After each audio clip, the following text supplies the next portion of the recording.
ताहयात नाहली से मुतालिक supreme court का 7 रुकनी लार्जर बेंच केस की समाअत कर रहा है। और अगर आज के रिमार्क्स देखे जाए तो क्या फिर यह कहा जा सकता है वही नून लीग जो माजी में किसी और के हक में फैसला आने पर उसको अदालती लाडला करार देती थी, तो आज ये समझ लिया जाए कि नून लीग खुद अदालती लाडला है इस वक्त?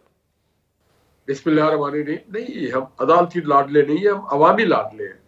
पाकिस्तान की अवाम जो है वो हमसे बहुत लाड करती है, तो हम अवाम के लाडले हैं। और अगर आईने पाकिस्तान के मुताबिक हम चले और अदालत हमें कोई रिलीफ दे तो कोई किसी की जबान को आप रोक नहीं सकते, जो चाहे जो बोल सकता है बोले। हम अगर किसी के लाडले नहीं, हम अपने अवाम के लाडले। तो निहाल साहब, ये तो फिर मीठा मीठा हप और कड़वा कड़वा थू के मुतरादिफ नहीं है कि जब अदालतें आपके हक में फैसला करें तो फिर अदालतें ठीक हैं, अगर अदालतें आइन और कानून के तहत फैसला ऐसा करें जो आपको भाता ना हो तो फिर अदालतें ठीक नहीं है, फिर वो किसी और के साथ लाड प्यार कर रही।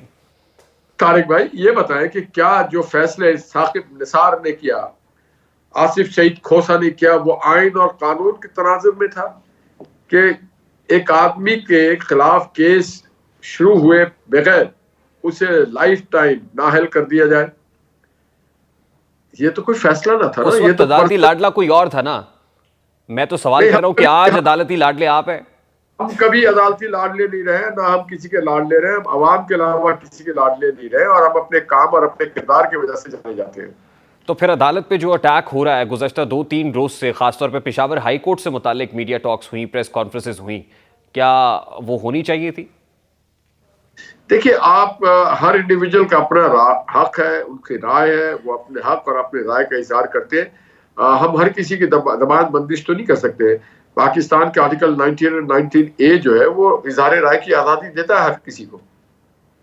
और सबसे बढ़ के आप लोग जो हमें मौके फराहम करते हैं, मीडिया के लोग, मीडिया इंडस्ट्री, वो अगर मीडिया इंडस्ट्री ये मौके ना फराहम करे, ये बातें नशर ना करे, तो फिर तो ये किसी को भी ना मालूम हो। अदालतों को प्रेशराइज करके फैसले लेना ठीक अमर है? नहीं, हमने कभी प्रेशराइज नहीं किया। हम हमेशा कहते हैं कि आइन और कानून के मुताबिक फैसले होने चाहिए। मियां साहब अहल होने जा रहे हैं? मियां साहब ऑलरेडी अहल हो चुके हैं कि आइन पाकिस्तान के आर्टिकल 62 और 63 ये कहती कि कौन आदमी अहल नहीं है, तो उस जमुरे में मियां साहब अहल है। आइन पाकिस्तान कभी नहीं कहता कि कोई एक टर्म से ज्यादा किसी को आप सदाबार कर सकते हैं। यही तो अभाम है ना, इसी को अभाम को दूर करने के लिए सुप्रीम कोर्ट ऑफ पाकिस्तान का 7 रुकनी लार्जर बेंच केस सुन रहा है ना सर। तारिक भाई, मुझे कानूनदा मुझे एक तालिब इल्म के तौर पे मुझे एक्सप्लेन करने दे। अगर आईने पाकिस्तान किसी चीज में क्लियर है, क्रिस्टल है, तो वहां फिर किसी और कानून की जरूरत है। आईने पाकिस्तान सुप्रीम, उसके बाद फिर कवानीन आते हैं, वो मेजर एक्ट, क्रिमिनल जुरिस्प्रूडेंस है, पाकिस्तान पैनल कोड है, सिविल प्रोसीजर कोड है और मुख्तलिफ कवानीन है। और उसके बाद तीसरे दर्जे पे आते हैं सुप्रीम कोर्ट की जो जजमेंट्स है। तो सुप्रीम कोर्ट की जो जजमेंट है वो ओवर पावर नहीं कर सकते आईने पाकिस्तान को। आईने पाकिस्तान के article 62 and 63 is very clear in this regard. You can not terminate someone from the life time. आप एक टेन्योर के लिए तो कर सकते हैं, पूरी दुनिया में नहीं है, पूरी दुनिया में नहीं है, टेन्योर से ज्यादा नहीं है।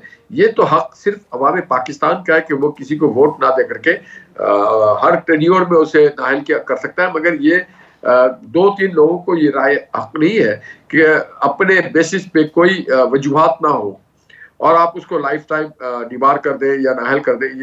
ये बहुत ही गैर आईनी। आज जो remarks chief justice of Pakistan ने दिए वो रिमार्क्स भी इंतहाई गैर मामूली अहमियत के हामिल थे। कोई तौबा कर लेता है, तौबा का दर तो यकीनन खुला रहता है, अगर कोई तौबा कर लेता है तो उसको ताहयात नाअहल तो फिर भी नहीं होना चाहिए, ये बात दुरुस्त है। तो आपको क्या लगता है आज जो बानी चेयरमैन पीटीआई हैं, अगर उन पे नाअहली की तलवार लटक रही है तो क्या उन्हें भी अहल करार दे दिया जाना चाहिए? और ख़ास तौर पे भी ज़मनन इसमें जो पटिशनर है उन्होंने एक केस के अंदर ये कहा कि भी जो सज़ा मअतली होती है उसके साथ साथ अगर फैसला भी मअतल हो जाए तो बहुत दुरुस्त होगा। तो अगर फैसला उनके केस पे मअतल हो जाता है तो नाअहली ख़त्म हो सकती है, तो क्या आपको काबिल कबूल होगा? देखिए, जो भी आइन और कानून के मुताबिक होगा यकीनन 100% हमें काबिल कबूल होगा।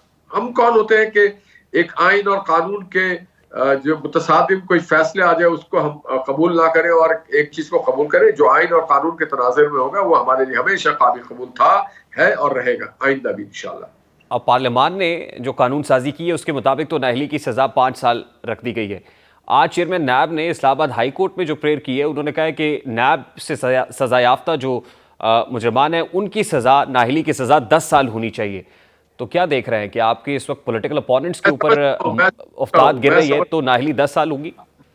नहीं, मैं समझता हूँ कि नैब के फरमाइश पे कोई काम नहीं हो सकता। उसकी वजूहत ये है कि इसके लिए एक फोरम जो है आइन साजी के लिए, ना सुप्रीम कोर्ट है उसके लिए फोरम, ना कोई इदारे का चेयरमैन है, ना डीजी है, ना डायरेक्टर है, ना कोई जज साहबान है, ना कोई ब्यूरोक्रेसी है। इसके लिए सिर्फ और सिर्फ एक ही फोरम होता है आइन साजी करने के लिए, वो है पार्लियामेंट।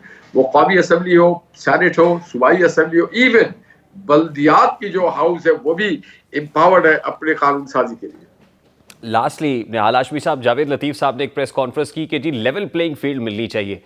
तो लेवल प्लेइंग फील्ड इससे ज़्यादा नून लीग के लिए क्या होगी? क्या अब नून लीग विकेटें उखाड़ना चाहती है? लेवल प्लेइंग फील्ड किससे चाहिए अब आपको?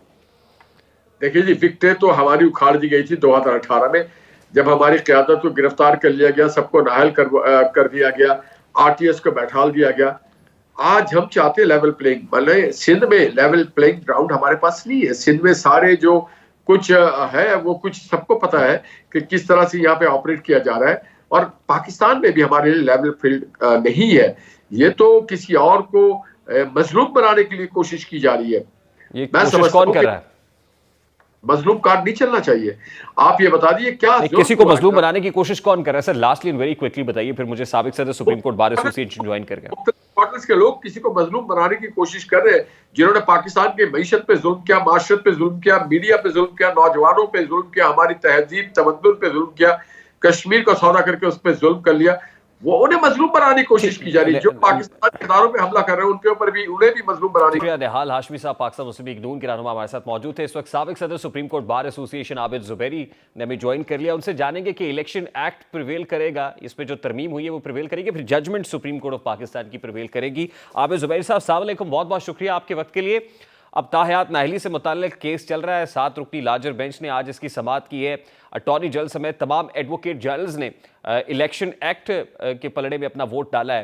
तो what are you looking at? क्या इलेक्शन एक्ट ही प्रिवेल करेगा या जो जजमेंट्स है सुप्रीम कोर्ट ऑफ पाकिस्तान की ताहयात नाहली की, वो प्रिवेल करेंगे? देखता उनको पहले ही फायदा हो चुका है। उनके तो कागजात नामजदगी जो थे कागजात, वो तो वैसे ही कबूल हो गए। अब ऑब्जेक्शन आए, बिल्कुल इनको फायदा होगा इससे, क्योंकि मेरा व्यू है कि सुप्रीम कोर्ट इस नाअहली को कह देगा कि 5 साल की नाअहली है। लेकिन मेरा व्यू हमेशा से ये रहा है कि आईनी, ये जो इंटरप्रिटेशन कोर्ट ने जो दी होती है, एक आईनी तरमीम की दी थी, आइन की दी थी 62(1)F जो है 62(1)F, कि जिसके अंदर पीरियड नहीं दिया हुआ और डिक्लेरेशन ऑफ कोर्ट है, जब तक वो डिक्लेरेशन रहता है तो इसलिए ताहयात पाबंदी होगी। ये मेरे भी केस में था 2013 में, मोहम्मद खान जुनैजो साहब का केस था, उसके अंदर भी उन्होंने ताहयात उसकी नाअहली दी थी। तो ये इशू नया नहीं है नवाज शरीफ के केस में, इससे पहले भी ये सारे इश्यूज आए थे जिसके अंदर उन्होंने नाअहल किया था लोगों को ताहयात। लेकिन अब देखिए, ये व्यू है कि पार्लियामेंट, आज एक जस्टिस मंसूर अली शाह ने भी सवाल किया था, लेकिन मेरा व्यू ये है कि कोर्ट का इस तरफ देखिए, फैसला तो अदालत ने देना है, मैटर सब जुडिस है, लेकिन मेरा व्यू यही है कि कोर्ट यही कह सकती है कि जी, क्योंकि मुकन्नना ने हद इसमें 5 साल की मुकर्रर कर दी है, तो हैंस अब जो भी डिस्क्वालिफिकेशन होगी इस 62(1)F की, वो उसकी मुद्दत भी 5 साल होगी। और इसके लिए कोई कॉन्स्टिट्यूशनल अमेंडमेंट नहीं चाहिए, जैसे आप पहले की बात कर रहे हैं। सनाउल्लाह बलोच केस के नज़ायर भी सामने रखे। मेरा व्यू यही है कि जी कॉन्स्टिट्यूशनल अमेंडमेंट की जरूरत है, लेकिन नेचुरली ये मेरा एक पर्सनल व्यू है सर।